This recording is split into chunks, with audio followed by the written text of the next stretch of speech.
Hello students, मैं महिमा Sharma PCCP division in resonance आपका स्वागत करती हूँ। आज हम कक्षा 10वीं का अध्याय पढ़ेंगे। ग्रामर का पाठ है, ये हमारा व्याकरण का पाठ है। पाठ है समास परिचय। ग्रामर का बहुत अच्छा टॉपिक है, आपने पहले भी पढ़ा हुआ होगा। समास क्या होते हैं? समास शब्दों का शब्दों से मिलन होता है, ठीक है। तो सबसे पहले हम इसकी उत्पत्ति और इसका अर्थ समझेंगे। शाब्दिक अर्थ का मतलब होता है ये शब्द किससे मिलकर बना है और इसका क्या अर्थ है। इसमें समास में सम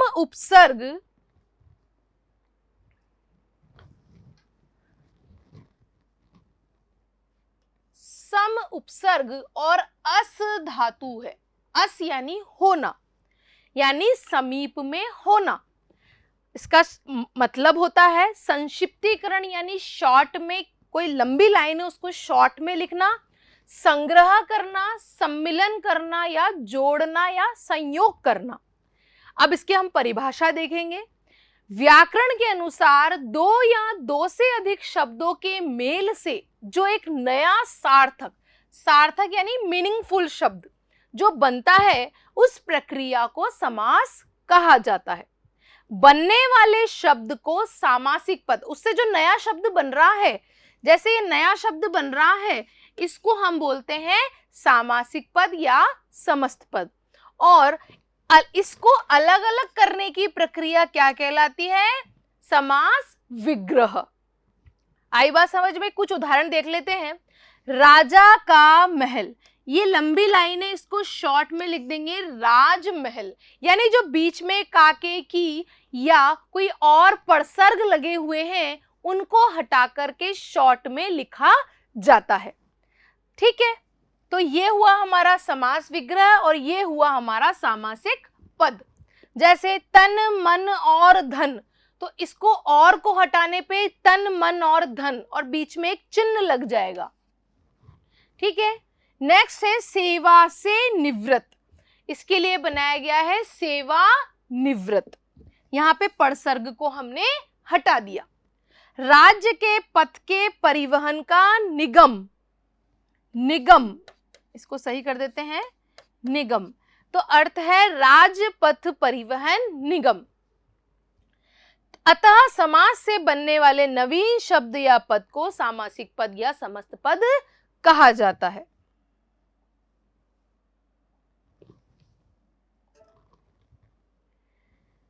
नेक्स्ट है, अतः दो या दो से अधिक पदों के बीच का कोई कारक चिन्ह, कोई योजक यानी उनके जोड़ने वाले शब्द या चिन्ह, कोई वियोजक, कोई अर्थ सूचक लुप्त कर दिए जाते हैं। जब समस्त पद बनाते हैं तो उनके बीच के सारे चिन्ह को हटा दिया जाता है, ठीक है।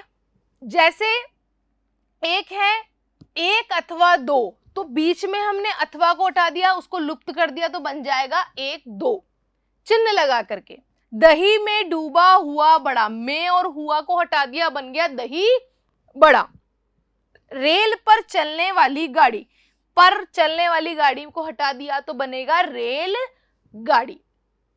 अतः विग्रह करते समय पदों अथवा पदों के बीच का लुप्त अंश रख देते हैं, ठीक है। नेक्स्ट है देश निकाला। अब संयुक्त पद से हमें विग्रह करना है। देश निकाला, देश से निकाला। रसोई घर, रसोई के लिए घर। अब इनमें क्या लग जाएगा? परसर्गों का यूज हो जाएगा, यहां परसर्गों का यूज हो जाएगा। हैदराबाद, हैदर के द्वारा आबाद, ठीक है। अब संधि और समास में अंतर क्या होता है? संधि वर्णों के बीच में होती है जबकि समास शब्दों के बीच में होता है, ठीक है।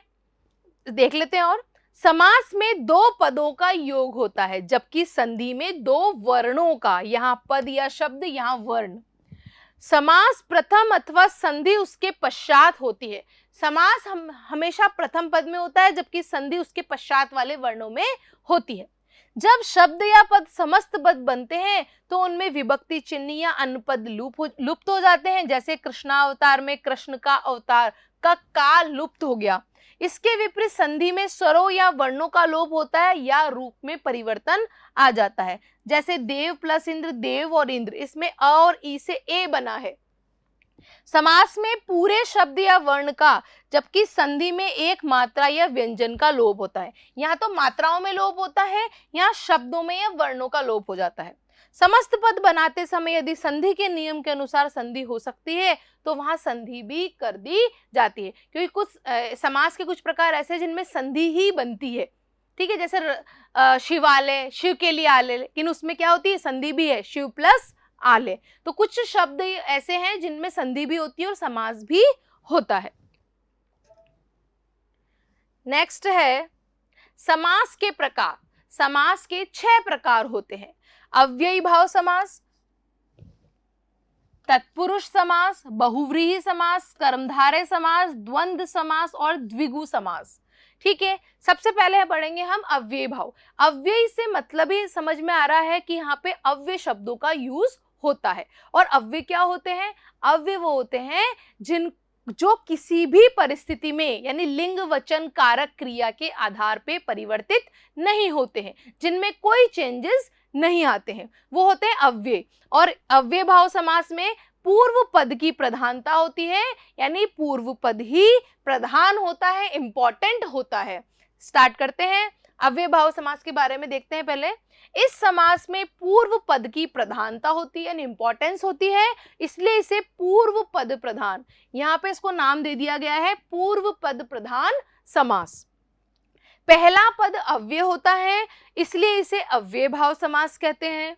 समास विग्रह करते समय अव्यय या उपसर्ग के स्थान पर उसका अर्थ लिख दिया जाता है, साथ ही साथ पहला पद थोड़ा छोटा होता है। जैसे देखिए, यथा विधि, यथा का मतलब होता है जैसा या के अनुसार, तो यहाँ पे यथा का अर्थ पीछे आ गया, विधि के अनुसार। यहां हमने पढ़ा है अव्यय का अर्थ लिख दिया जाता है विग्रह में। आमरण, आ का मतलब होता है तक, हमने उपसर्ग पढ़ा है, उसके अंदर पढ़ा है आ का मतलब होता है तक, तो मरने तक। प्रति यानी प्रत्येक, तो प्रत्येक माह। प्रतिदिन, अब यहां प्रतिदिन करते ही रिपीट होएगा, दिन दिन या हर दिन। यथा शीघ्र, जितना शीघ्र हो सके। अनुरूप, रूप के योग्य। ये कुछ उदाहरण है अव्ययी भाव समास के, यहाँ अव्यय शब्दों का यूज हुआ है। यथा नियम, नियम के अनुसार। यथा क्रम, क्रम के अनुसार। आ समुद्र, समुद्र तक, ऐसे बहुत सारे हैं। बीचों बीच यानी बीच ही बीच में। हर घड़ी, घड़ी घड़ी या हर घड़ी में। बेकाम, बिना काम के, यानी बे का मतलब होता है बिना। इस तरह से अव्यय भाव समास के उदाहरण हैं। अव्यय भाव समास की निम्नांकित स्थितियां बन सकती है। जैसे कोई शब्द, संज्ञा शब्द रिपीट हो रहा है, मैंने बताया आपको बीचों बीच, अब इसको हम कैसे लेंगे? बीच ही बीच में। रिपीट होने वाले शब्द और जिनके बीच में योजक चिन्ह लग रहा है वो अव्ययी भाव समास के उदाहरण है। देखिए, संज्ञा, संज्ञा यानी संज्ञा शब्दों की पुनरुक्ति, यानी घर घर, गांव गांव, वन वन, जगह जगह आदि एक ही शब्द की पुनरावृत्ति या बार बार आने पर भी अव्यय समास होता है। आजीवन, आ, अन, भर आदि हिंदी अव्ययों के संयोग से भी अव्यय भाव समास बनता है। आजीवन, अनजाने, भरसक, भरपूर, ये सारे आएंगे। जिस समास में पूर्व पद प्रधान हो तब पूरा सामासिक पद क्रिया विशेषण अव्यय हो उसे भी अव्यय भाव समास कहते हैं। जैसे धीरे धीरे, यहाँ पे क्रिया विशेषण यानी क्रिया की विशेषता। नेक्स्ट है,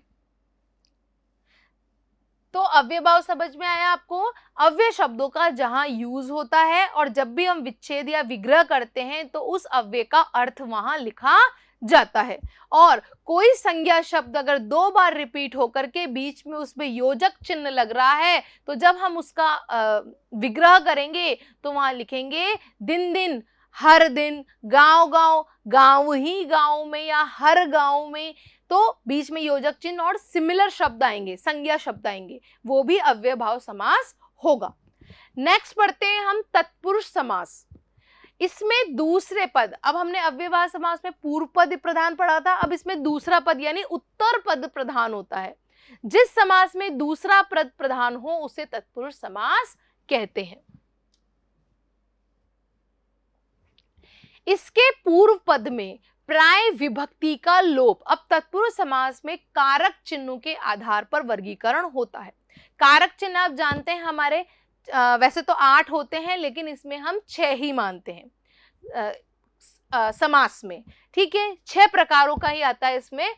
तो इसमें क्या करते हैं, मैंने बताया था विभक्तियों का लोप यानी परसर्गों का लोप हो जाता है जब हम समस्त पद बनाते हैं, ठीक है। और जो परसर्ग होता है उसी के आधार पर उस कारक चिन्ह का नाम होता है और नाम के हिसाब से ही वो प्रकार उसका हो जाता है।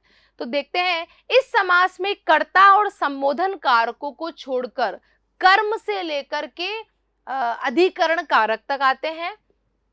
इस समास के पहले पद में जिस कारक की विभक्ति का लोप है उसी कारक या विभक्ति के नाम पर इस समास का नाम रख दिया जाता है। इससे पूर्व पद प्राय संज्ञा या विशेषण होता है। अर्थ की दृष्टि से उत्तर पद प्रधान होता है, इंपॉर्टेंट होता है।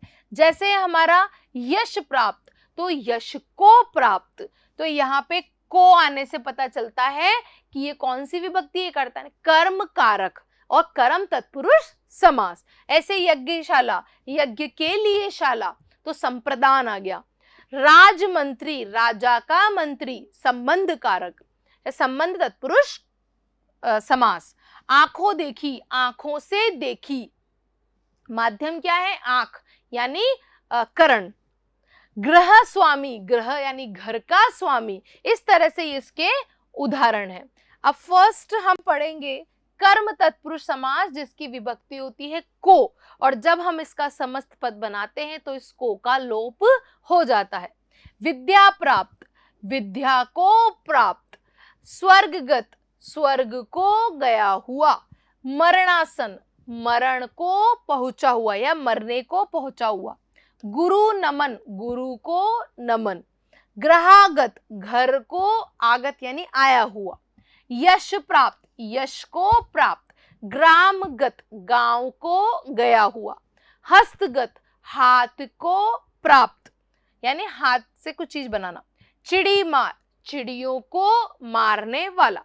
शरणागत, शरण को आया हुआ। इस तरह से हमारा कर्म तत्पुरुष समास हुआ। नेक्स्ट है हमारा करण। इस समास में करण कारक का से चिन्ह लगाया जाता है, ठीक है। यहाँ पे कोई चीज माध्यम के द्वारा या फिर कोई हमारे शरीर में कोई विकार हो, वो सब किस में आता है, करण तत्पुरुष समास में। कष्ट साध्य, कष्ट से साध्य। भावपूर्ण, भाव से पूर्ण। ईश्वर दत्त, ईश्वर द्वारा प्रदत्त, यहाँ पे से या के द्वारा भी आ सकता है। मद मस्त, मद से मस्त। मन माना, मन से माना। स्वरचित, स्व द्वारा रचित। शोकाकुल, शोक से आकुल। मनगणन, मन से गड़ा हुआ। जन्मांध, जन्म से अंधा। इस तरह से हमारा हुआ करण तत्पुरुष समास। नेक्स्ट है संप्रदान। यहाँ पे के लिए विभक्ति आती है। आराम कुर्सी, आराम के लिए कुर्सी। हथकड़ी, हाथ के लिए कड़ी। रसोई घर, रसोई के लिए घर। विद्यालय, विद्या के लिए आलय। शिवालय, शिव के लिए आलय। गौशाला, गौ के लिए शाला। तो यहाँ पे के लिए आता है तो संप्रदान तत्पुरुष समास हो जाता है। फिर है नेक्स्ट अपादान। अपादान कारक का भी से होता है, लेकिन यहाँ पे कोई चीज का विभाजन हो रहा है या कोई चीज किससे दूर हो रही है, वहां अपादान कारक का यूज होता है। तो देखते हैं, से चिन्ह लगता है। इस समास में सामासिक पद को देखकर एक पद दूसरे पद से अलग होने का भाव दिखाता है। जैसे देश निकाला, देश से निकाला, कहीं से किसी चीज को अलग कर रहे हैं। पद भ्रष्ट, पद से भ्रष्ट। पदच्युत, पद से हटाना। मदान, मद से अंधा। ऋण मुक्त, ऋण से मुक्त। इस तरह से जिसमें कोई चीज किससे अलग हो रही है वहां आता है हमारा अपादान तत्पुरुष समास। नेक्स्ट है संबंध तत्पुरुष। इसमें काके की होता है। जलधारा, जल की धारा। लखपति लाखों का पति, सृष्टिकर्ता सृष्टि का कर्ता, जल प्रवाह जल का प्रवाह, घुड़दौड़ घोड़ों की दौड़ या घोड़ों की दौड़, प्रसंगानुकूल प्रसंग के अनुकूल, तो काके की लग जाएगा। नेक्स्ट है अधिकरण, इसमें आता है में पर, इसमें है पुरुषोत्तम पुरुषों में उत्तम, गृहस्थ गृहस्थ में या घर में रहने वाला, साहित्य रचना साहित्य में रचना साहित्य रत्न साहित्य में रत्न। इस तरह से यहाँ में और पर परसर्गों का उपयोग हुआ है, तो वहां हो जाएगा अधिकरण तत्पुरुष समास। नेक्स्ट है, इसमें 7 नंबर का एक जोड़ते हैं न्य तत्पुरुष समास। इसमें न का भाव होता है। इस समास में प्रथम पद न ना अन उपसर्ग से युक्त होता है। इस समास में निषेध नहीं का भाव होता है, जैसे अनाथ न नाथ, अयोग्य न योग्य, नहीं का भाव जाएगा वहां न्य तत्पुरुष समास हो जाएगा। असत्य न सत्य, अनिष्ट न इष्ट, अनंत न अंत, अनित्य न नित्य, अनाचार न आचार, अनजाना न जाना। ये हुए हमारे तत्पुरुष समास। अब नेक्स्ट है थर्ड हमारा बहुव्रीहि समास। यहाँ पे दोनों प्रधान न होकर के तीसरा पद प्रधान होता है, यानी तीसरे व्यक्ति के बारे में बात होती है। अन्य पद प्रधान समास है, अर्थात समस्त पद के दोनों पदों के शाब्दिक अर्थ को छोड़कर एक तीसरा ही अर्थात अन्य अर्थ निकालता है। समास विग्रह करते समय अंत में तीसरे पद को, जिसके व्यक्ति के बारे में बात हो रही है, उसको लिखा जाता है। उदाहरण देखेंगे, दशानन, अब किसी व्यक्ति को बोलते दशन यानी रावण, तो दश है आनंद जिसके अर्थात रावण। चतुरानन, चार है मुख जिसके अर्थात ब्रह्मा। मक्खी चूस, मक्खी को चूसता है जो अर्थात कंजूस। गजानन, गज है आनन मुख जिसका अर्थात गणेश। चतुर्मुख, चार है मुंह जिसके अर्थात ब्रह्मा। गिरिधर, वीणापाणी, चतुर्भुज, पंकज, निशाचर, ये सभी इसके उदाहरण हैं, यहाँ पे अर्थार्थ करके लिखा जाएगा। नेक्स्ट है हमारा द्वंद्व समास। जिस समास में दोनों पद सामान्यतः प्रधान होते हैं, समुच्चय बोधक और एवं और अथवा शब्द जुड़ते हैं, और जब विग्रह करते हैं तो लगते हैं, और समास समस्त पद बनाते हैं तो उनका लोप हो जाता है। वहीं दूसरी ओर समास पद बनाते हुए योजक शब्दों के स्थान पर योजक चिन्ह लग जाता है, जैसे पा पुण्य, बीच में लगेगा योजक चिन्ह, बनेगा पाप और पुण्य। इस तरह से और अथवा एवं ये लग जाता है। माता पिता, माता और पिता। अन्न जल, अन्न और जल। दंड बैठक, दंड और बैठक। जब हम इसको जोड़ेंगे तो यहाँ पे परसर्ग वो योजक चिन्ह लगाएंगे, और जब इनको हम विग्रह करेंगे तो और अथवा एवं लगाएंगे। नेक्स्ट है हमारा प्रतिध्वनि शब्द, कमरा वमरा, रोटी छोटी, ऐसे शब्द जो हम एक्स्ट्रा में जोड़ देते हैं, होता उनका मीनिंग कुछ नहीं है, लेकिन जब भी वो आते हैं तो इनमें भी हमारे और लग सकता है। नेक्स्ट है द्विगु समास। जिस समास में पहला पद संख्यावाची यानी गिनती वाला होता है, और तथा समस्त पद समाहार या समूह, यानी लास्ट में हम समाहार या समूह लगाते हैं, वहां द्विगु समास होता है। द्वि यानी दो, तो इसका मतलब यहाँ पे गिनती होगी सही। समास विग्रह करते समय अंत में समूह या समाहार शब्दों का प्रयोग होता है। त्रिभुवन, तीन भवनों का समाहार या समूह। चौराहा, चार राहों का समूह, यानी सब में हमारे गिनती जरूर आएगी, इसलिए यहाँ पे संख्यावाची शब्द बोला गया है। ठीक है, नेक्स्ट है हमारा कर्मधारय समास। फर्स्ट इसका है समान। इस समास में विशेषण और विशेष्य अथवा उपमेय और उपमान का मेल होता है।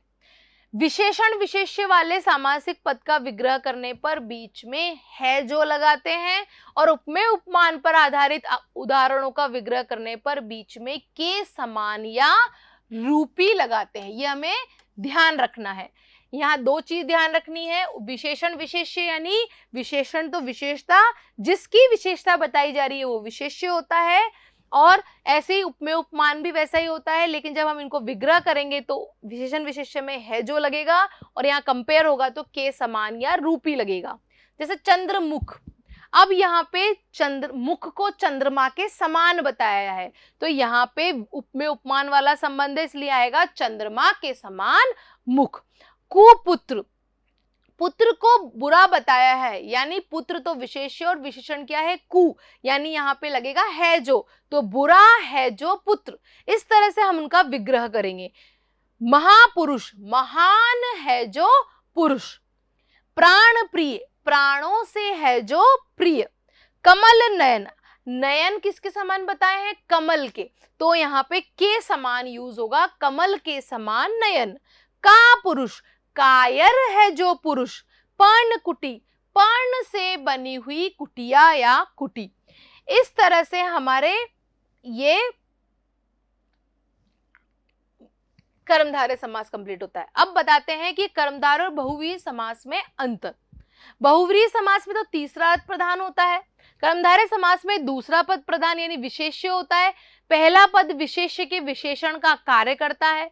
बहुव्रीहि समास में दोनों पद मिलकर तीसरे पद की ओर संकेत करते हैं, उसका नाम भी लिखते हैं। जैसे दो शब्द ऐसे हैं, दो तीन शब्द ऐसे हैं जिनमें दोनों बन रहे हैं लेकिन उनका विच्छेद अलग अलग होगा। महात्मा में महान है जो आत्मा, या महान आत्मा है जिसकी वह, अर्थात महात्मा गांधी। तो इसका मतलब दो विग्रह हो रहे हैं, तो जिस तरह का विग्रह हम करेंगे उसी प्रकार से उसका प्रकार भी लिखेंगे। ऐसे में पीतांबर, पीत है जो अंबर, ये तो कर्मधारय हो गया, और पीला है अंबर जिसका वह, अर्थात कृष्ण, ये हो गया हमारे बहुव्रीहि समास।